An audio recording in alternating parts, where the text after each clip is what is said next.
Really nice outside, and it stopped raining, so I'm gonna go out there in the barn and shoot up hoops. This is different than 2017 when I challenged people in military, special forces and whatnot. And intel. I said in 8 months I can get myself in really good shape, and in one day you can pull your head out of your ass, and you won't. And I wasn't trying to be prophetic, but them being pathetic made me prophetic. This time, I was given instructions by Hiro Suzuki in prayer and meditation. He said, "Survive, stop, eliminate abuse, and recover." This is not a challenge. Not trying to be prophetic or anything like that, or have anybody be pathetic. It's just the right thing to do. Survive, stop, eliminate abuse, and then recover. When we stop and eliminate abuse, which is teaching the technology, the perfection of the linguistics of the Lord's Prayer, the obedience and observance of natural laws for an eternal existence through an infinite essence, then we recover from the abuse. And that's where I'm at. And so, all the chemical poisoning, all that. And I do appreciate a lot of prayers from people. Oh, you got to do this. Yeah. And Suzuki told me that the other day. He was like, that you're the focal point of that, and how strong you are, and that I'm gonna do things my way, and I'm gonna focus on trying to get as many people as I can through this linguistics. It's a covert operation, because if it was overt, they would have people have access to me and then be able to go, is this guy for real? And then be able to listen to me and then go, okay. But I'm not being globally trended, and I'm not being made globally available by the people that are abusing us. And so this is more of a, I guess it's more like Carly Simon's, my favorite Carly Simon song, "A Right Thing to Do." You're with me now, and as long as I'm sure, loving you's the right thing to do. Let's close now. So let's stop and eliminate this abuse. And so let's all focus, all of you out there, that, your head is completely out of your ass. And you want to recover, and you want the planet to recover, and you want to share the perfection of the Lord's Prayer worldwide with your descendants, so your ancestors can feel it, that all want it too, and we can share it eternally. I know something about love. You gotta want it bad. If that girl's got into your blood, go out and get her. If you want her to be the very part of you that makes you want to breathe, here's the thing to do. Tell her that you're always gonna need her. Tell her that you're never gonna leave her. Tell her, tell her, tell her, tell her right now. It's Exciters. Yeah, I knew who it was right away. I said, "Tell them" by the Exciters. And they came up, pow. I was like, okay, I knew I liked this song. I've heard it before. Ever since the world began, it's been that way for men and women. Were created to make love their destiny. So why should true love be so complicated? Oh yeah, I know something about love. Anybody else really like that song? It was like the Exciters. Yeah, I was sitting there. Oh, yeah, they are so cute. Yeah, they're a cute group. They're a cute band. Well, they're a group. They're not a band. They're actually a singing group. Band members play the instruments, and then they sing. They're a singing group, like the Temptations and the Stylistics and the Dramatics and the Delphonics and the Supremes and the Marvelettes and lots of singing groups where they get together. The what's the name? Dixie Cups. Going to the chapel and we gonna get married. Going to the chapel and we gonna get married. Gee, I really love you and we're gonna get married. Going to the chapel. of love. Anybody else really like that song? I think I got Dixie Cups all over my MP3. Yeah. I got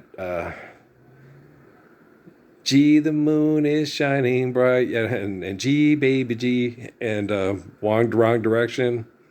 And my two favorites are, of course, Going to the Chapel and My Flag Boy and Your Flag Boy sitting by the fire.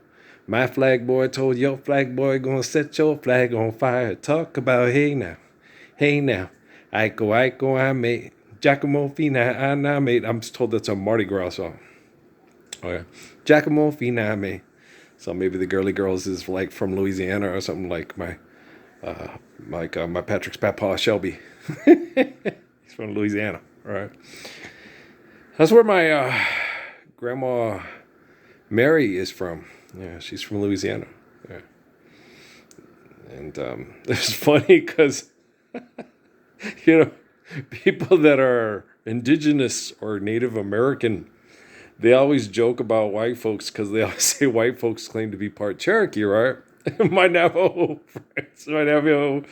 Navajo friends, I would sit there and go, hey, man, yeah, he didn't claim, he's not a prince and he's not a principal chief or anything like that. All I know is that he didn't want to go to Oklahoma. He turned south. He liked to drink and sleep with white women. And they would always come up and call me, you are Indian.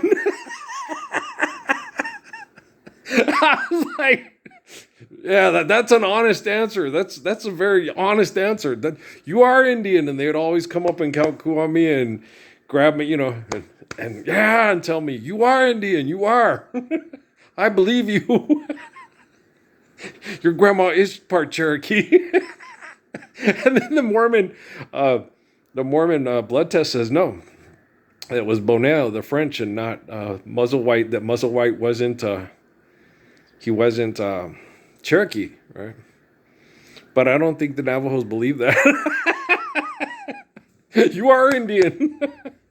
She has the bone structure. My grandma has the bone structure of a Cherokee. That's why everybody said that. She had her mom's blue eyes, but she had the hair and the bone structure of a Cherokee. That's why she got abused so much. She was. They refer to them in Louisiana among the bigots. They refer to them as like they do in Florida among the bigots. They refer to them as swamp niggers, is what they would refer to her as. It was not nice, no.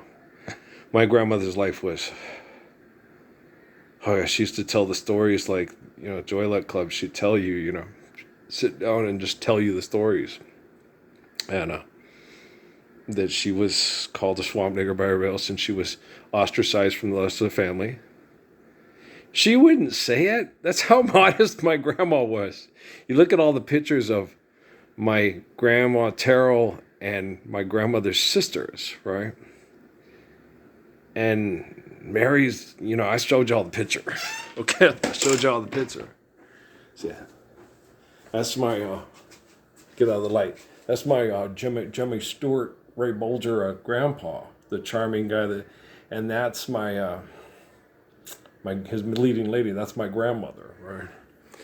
And, she told the stories when they moved to, when she was in Louisiana. Granny Terrell had a lot of no good bum, go to the bar types that were charming, good looking guys. And Mary had to sleep in like the shed because she was swamp nigger. She was part Indian, as they all said. She was a Musselwhite. And in order to get food, she'd have to do sexual favors for the stepdads. She would tell you about it like it was nothing, and you just, oh my God. And she didn't know half the time when she'd tell me the stories. I had to remind her. She would flirt with me and hit on me. I had to tell her, no, Granny, I'm your grandson. I'm one of yours. And so I have to come over with the Meals on Wheels folks and the Mexican folks. And it was interesting because my Aunt Frances was around.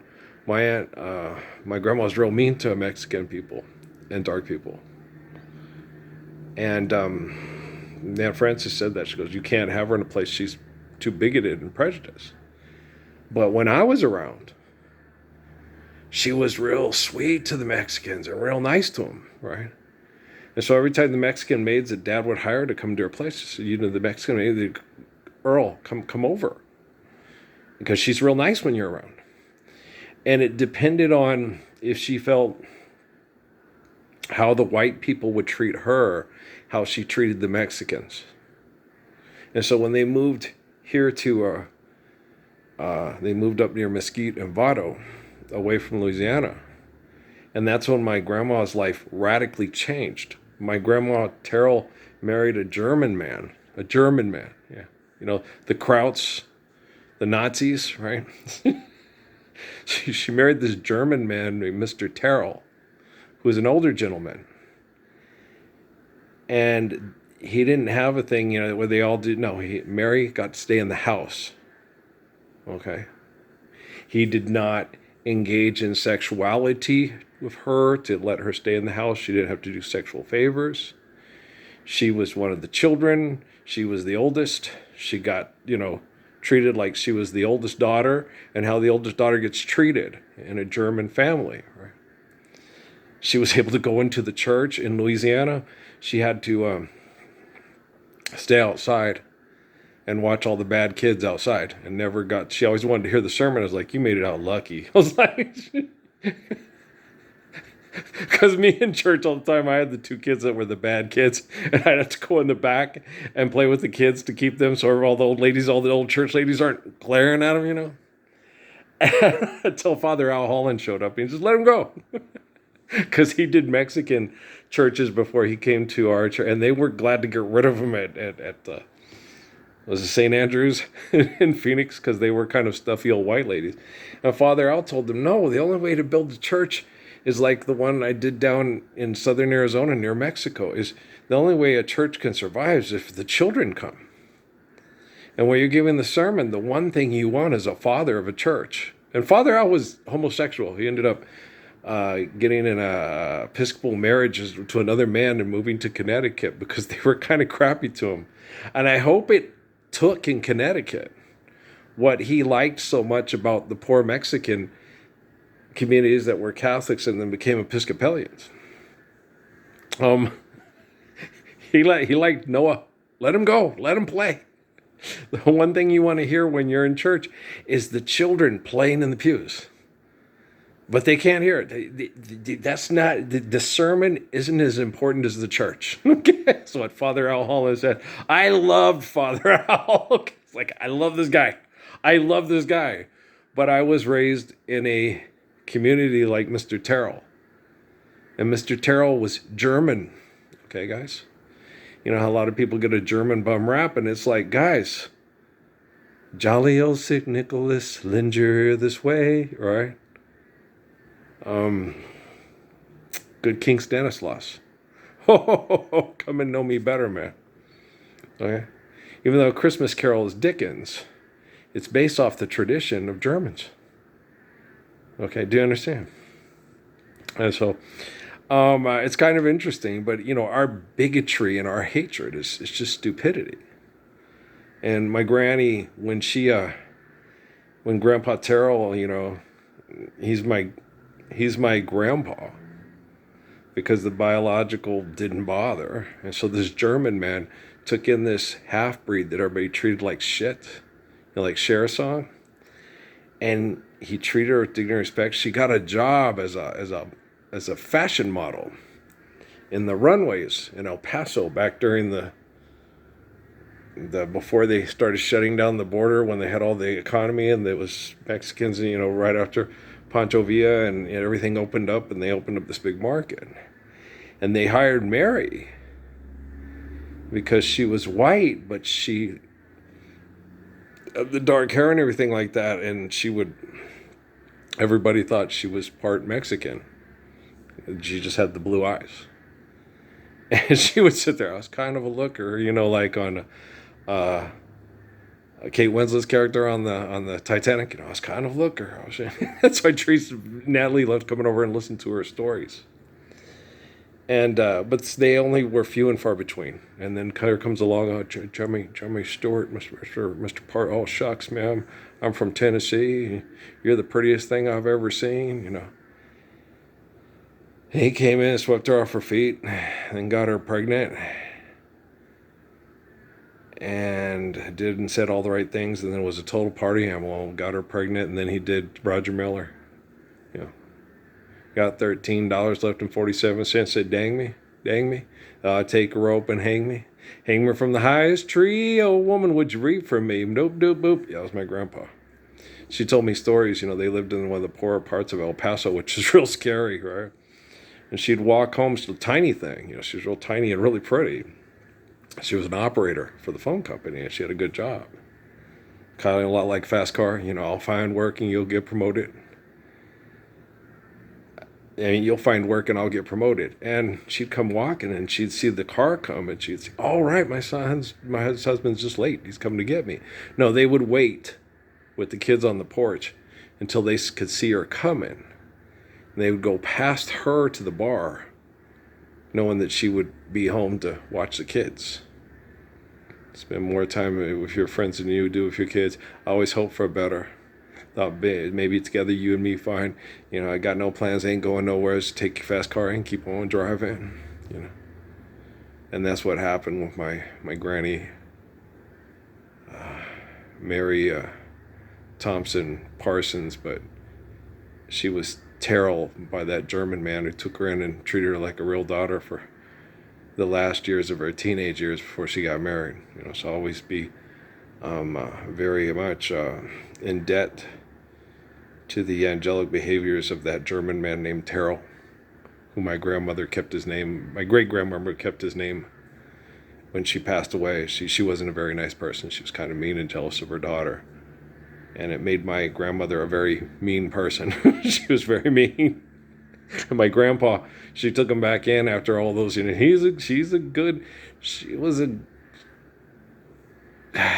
could be mean because people were mean to her because they were jealous of her.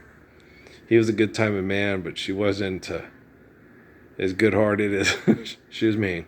And but she loved him, and she took him back in and took care of him after he went out and destroyed himself with alcohol. Because after all, he was the father to her children, and she was faithful to him and loyal to him. It was a very tragic tale. I always would sit and tell stories, if they took the story of my mom and dad's family's lives and made a movie out of it. A German immigrant who had to get out of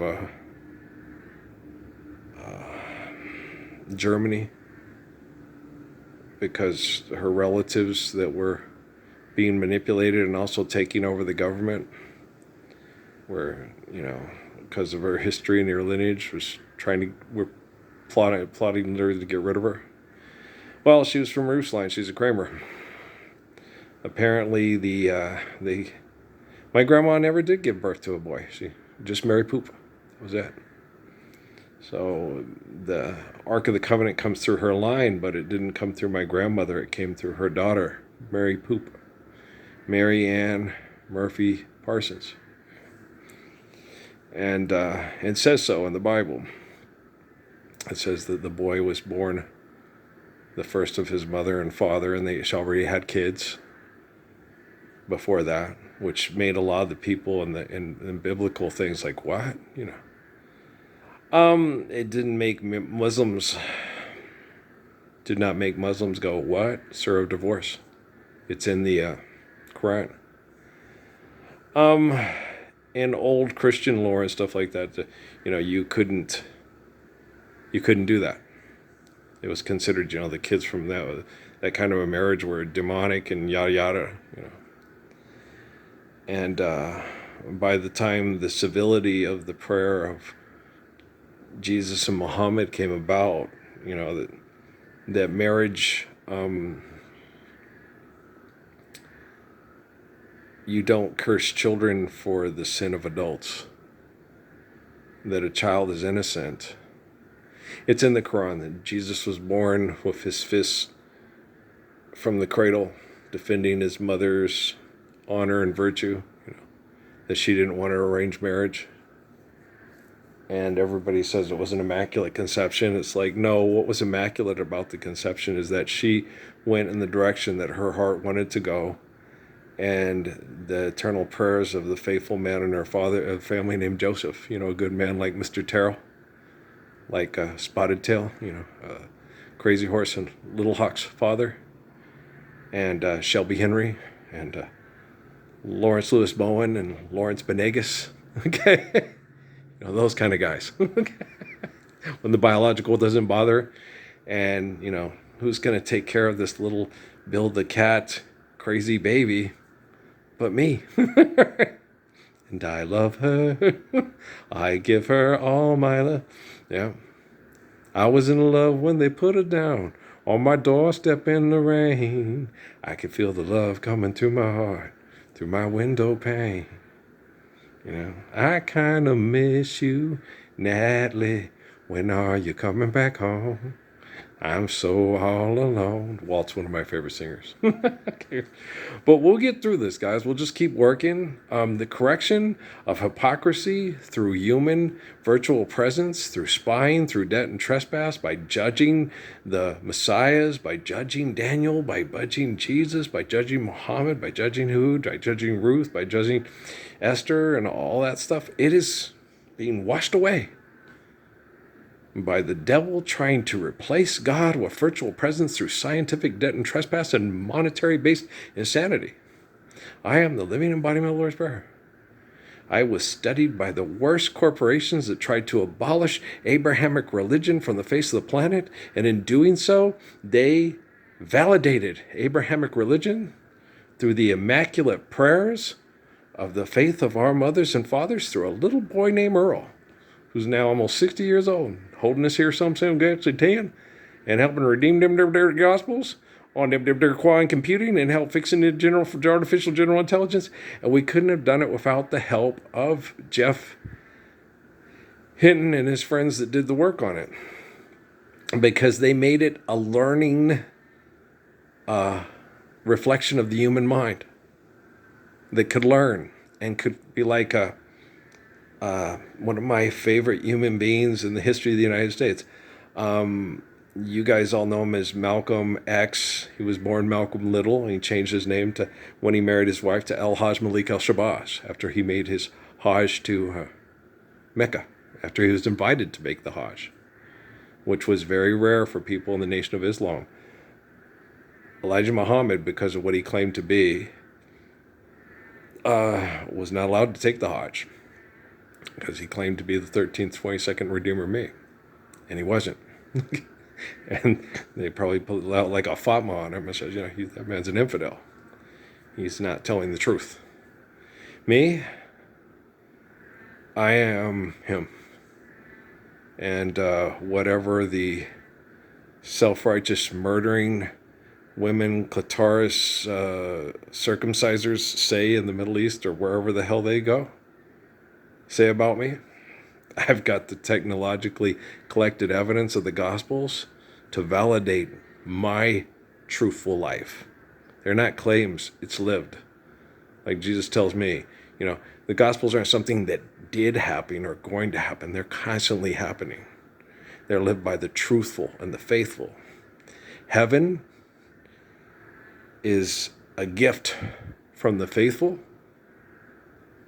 that will not bend to the devil's will and will stand for faith in the glory of God and for obedience to the natural laws given to us by the glory of God to sustain life through faithful love and holy covenants. I'm the Messiah. Okay? Nobody else today that I know of has the right to tell me who the Messiah is and who the Messiah is not.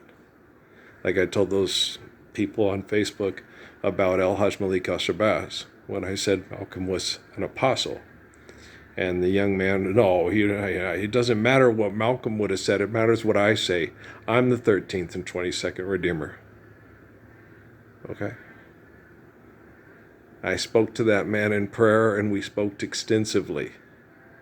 Okay? We spoke about Islam and the problems with secular Islam through corporations and the abuse of women from those corporations. And he knew immediately it was me. And he was having the prayers and he was speaking them out loud in his hotel room. And he was assassinated after the prayers. I knew who he was, and he knew who I was from the Gospels, and I knew who he was from his autobiography and his movies made about his life. I was going to talk to him, and he knew they were going to kill him. But our prayer helped to validate the true Gospels studied by scientific corporations to make people understand the devotion of faith without fear.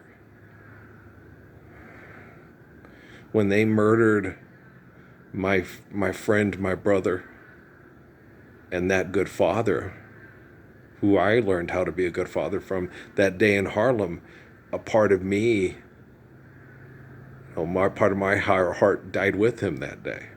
Just like when my mother died in that hospice in Scottsdale, and when Michelle died in that smoke shop in Phoenix. All right? Okay. When anybody is taken from us by vicious and selfish people that believes in living the ways of the prophets and the apostles and the messiahs, Michelle told me, Earl, if you're the guy who's supposed to be like Jesus, you can't get mad and go acting like John McCain and his business buddies, like you said in Sierras and Sierra Vista. Papa don't take no mess. How are my kids going to live in the kingdom of heaven if you go acting like them? I was like, and if it was a computer program, it doesn't matter. They needed Michelle to be the person that she is, that I know, to use that program and make that program to get me to believe it. And without Michelle and without me, that program would not exist. Life is eternal and grace is infinite. And the Messiah is the way, the truth, and life. Okay, guys? I love you, man. Peace out. We'll talk later.